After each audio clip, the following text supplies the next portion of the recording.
जागो, अब ना रुको।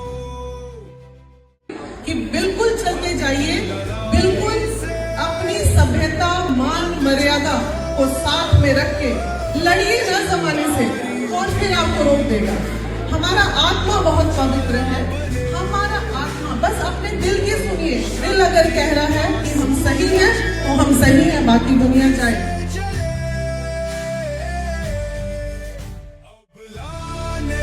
हम शक्त है बलिया विकास मंच की ललकार, अन्याय भी देगा होगा सुधार, प्रयास कर। मामला है मैडम, राजस्थान से चल के महिला पूनम जी जो है यहाँ पे आई हैं, इनके पति बीएसएफ में हैं। शादी के 6 साल तकरीबन गुजर चुके हैं। अब इनके पति कह रहे हैं कि तलाक है, जबकि इनका आरोप है कि उनका अवैध संबंध है, शादी भी कर लिए।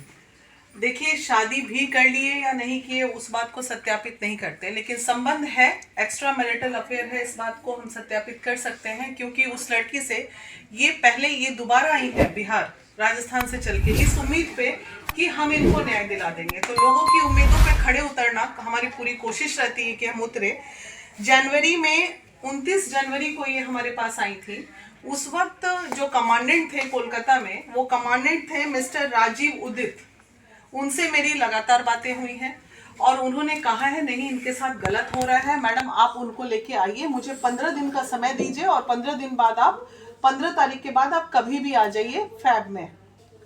तो जब मैंने 15 तारीख के बाद उनको फ़ोन किया कि मैं उनको लेके आ रही हूँ इस बच्ची को, तो तब तक उनका ट्रांसफ़र हो गया था। तो मे बी उदित जी अपना पिंड छुड़ाने के लिए मुझे 15, उनको तो पता होगा कि मैं 15 दिन बाद मेरा ट्रांसफ़र हो रहा है कमांडेंट साहब को। फिर उनके जगह आए आलोक कुमार सिंह, कमांडेंट है वहाँ के। उनसे मेरी बात हुई इस मैटर पे। सैकड़ों मेल, अभी तक कम से कम 20-25 मेल जा चुका है डिपार्टमेंट को, सारी चीज़ें जा चुकी हैं। हमारा ये कहना है, जहाँ रक्षक ही भक्षक हो जाए, जो अपने परिवार को सुख ना दे सके, वो देश की रक्षा क्या करेंगे हमारे। दूसरी बात, जब जाने की बात हुई, आलोक कुमार सिंह आए, उन्होंने सुपरवाइजर का नंबर दे दिया, मैडम तुरंत आपको डिपार्टमेंट से कॉल जा रहा है। ये बेचारी उम्मीद में 1.5 महीने से वापस राजस्थान जाके बैठी हुई है कि मैडम कुछ करेंगी। तब तक हमने 1.5 महीने इंतजार किया डिपार्टमेंट का। जब सुपरवाइजर ने बोला कि मैडम अभी आप मत आओ, फिर फरवरी में जाने की बात हुई कि इनको लेके हम वहां पहुंचेंगे कोलकाता और डिपार्टमेंट में एक काउंसलिंग होगी और फिर या तो प्रेम से रह लो या प्रेम से अलग हो लो। इनका जो 35 तोला सोना इनके पिताजी ने इनको दिया था, प्लस दहेज भी दिया था, प्लस सारा कुछ ले दे के इतनी अच्छी शादी की थी, ये सोच के तो नहीं की थी कि बच्ची जो है इस तरह दर दर भटकेगी। और राजस्थान में महिलाओं का कितना पर्दा और कितना शोषण होता है, ये हमारे और आपसे छुपा हुआ नहीं है। उसके बाद जब उन्होंने कहा कि आप मेल कीजिए, मैं तुरंत आपको रिप्लाई करता हूँ और बुलाता हूँ, फिर लगातार उसके बाद 10 बार मेल किए गए, लेकिन मेल का भी कोई जवाब डिपार्टमेंट से नहीं आया। और जब आक्रोशित होकर मैंने लास्ट कॉल इनसे किया था, ऑलमोस्ट मैं मान के चलूँ मार्च फर्स्ट वीक में, तो उन्होंने कहा था कि मैम सो मत आइए, मैंने चेक किया है, ये तो हमारे यहाँ चार्ली कंपनी, मतलब बटालियन 145 का मामला है। लड़के का नाम शिवराज सिंह चौहान है और जब सारी डिटेल्स पता की तो पता चला वो कोलकाता में नहीं, वो मणिपुर में पोस्टेड है। तो मेरा ये कहना है कि देखिए, ये है कमांडेंट जो कि हमें बरगला के 2 महीने तक टाले। उस वक्त तक इनको नहीं पता था कि इनका ये स्टाफ मेंबर जो सिपाही है वो मणिपुर में पोस्टेड है। आपको 2 महीने बाद पता चलता है कि आपका सिपाही मणिपुर में पोस्टेड है, उसको अभी भेजा गया है, वहां पे कार्यरत है। जब वो वहां से डिपोटेशन कंप्लीट करके यहाँ आएंगे मैडम, तब आप लोग आइएगा। तो आखिर कब तक इंतजार करेंगे? इतना इंतजार, 2 महीने के इंतजार के बाद आज ये पीसी कॉल किया गया, ये फिर चल के दोबारा आई है, मैडम अब मुझे प्रेस में आना है, मीडिया में आना है, मैं आप मीडिया के थ्रू अपनी बातें, तो मैं चाहूंगी कि आप मीडिया भाइयों के थ्रू ये बात वो तमाम आलोक सिंह और राजीव उदित कमांडेंट तक ये बात पहुंचे और क्यों इतनी बड़ी लापरवाही आप डिपार्टमेंट में रह के करते हो, इसका जवाब उनसे मांगा जाए। डिपार्टमेंट मांगेगा, उनसे भी तो ऊपर हायर अथॉरिटी बैठे हैं ना, कमांडेंट ही आखिरी निर्णय थोड़ी होता है किसी का। बिना जी इतना कानून बना हुआ है, जब बीएसएफ की वाइफ दर दर भटक रही है तो सुन के भी बहुत डर लग रहा है कि यही तो दुर्भाग्य है इन दिनों, जो हमारी संस्कृति, हमारा सभ्यता, जो जिस तरह लोगों के मन से डर खत्म हो गया है।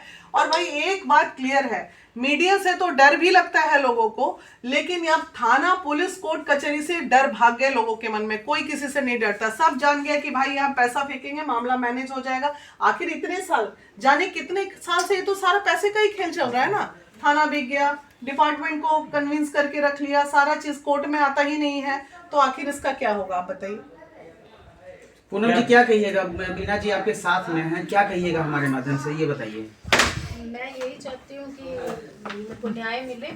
सुधरने की उसकी कोई मतलब चांस नहीं है कि वो सुधर जाएगा। 2 महीना बहुत लगता है, 2 महीने वेट करके देखा मैंने, शायद उसका कोई रिस्पांस आए मेरे पास, पर कोई रिस्पांस नहीं आया कि भाई मुझसे गलती हो गई है, मुझे बचाया जाए, कुछ भी, किसी भी तरीके का कोई रिस्पांस नहीं है। उसके घर वालों का भी नहीं है, किसी का भी नहीं कि बेटा कोई बात नहीं। मैंने ये नहीं कहा कि आप माफी मांगो, तो सुधर तो जाओ कम से कम। लेकिन अब फिर मैं ये चाहती हूँ कि उसको टर्मिनेट कराया जाए, नौकरी से उसको टर्मिनेट किया हाँ जाए। जी।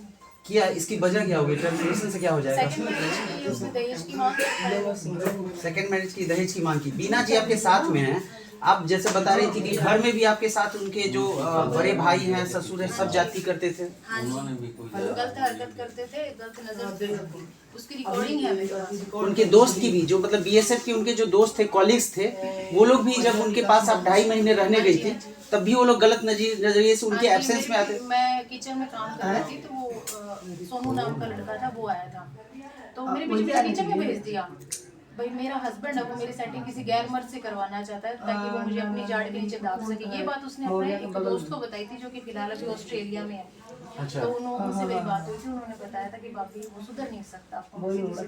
जो ऑस्ट्रेलिया में रहते हैं, हाँ जी, नाम नहीं बता सकते। हाँ, हाँ, हाँ। उन्होंने कहा था, मैंने भी उसको, शिवे को समझाने की कोशिश की, पर वो नहीं माना। अब बीना जी आप देखिए, बताइए किस इस तरह की चीजें जब आप देखिए, ये चीज वो मे बी एविडेंस बनाने के लिए अपने दोस्तों से थोड़ा होता है ना, जैसे किचन में किसी दोस्त को भेज दिया, फोटो खींच लिया, उसी को ग्राउंड बना के कि नहीं पूनम जो है वो कैरेक्टरलेस है, तो वैसा ग्राउंड के लिए वो ऐसा कर सकता है। ये एक धारणा बन सकती है, लेकिन इन तमाम चीजों से ऊपर उठ के ये है कि भाई तुमने शादी की, आज इतने साल से ये इस तरह से एकाकी का जीवन बिता रही है, तो तुमको अगर नहीं रहना है इसके साथ, तो एक रास्ता बना हुआ है ना, कानून में प्रावधान है, और तुम इतना इनलीगल काम किए जा रहे हो, ये तो गलत है ना। क्या स्टेप लीजिएगा आप? देखिए, डिपार्टमेंट के ऊपर वो तो बीएसएफ किस तरह का जगह है आप लोगों को सबको पता है। हम गेट पे जाके बाकी जगह जैसा धरना प्रदर्शन तो नहीं कर सकते, लेकिन फिर भी हमारी अंतिम कोशिश रहेगी कि हम डिपार्टमेंट में इसको लेके जाएं,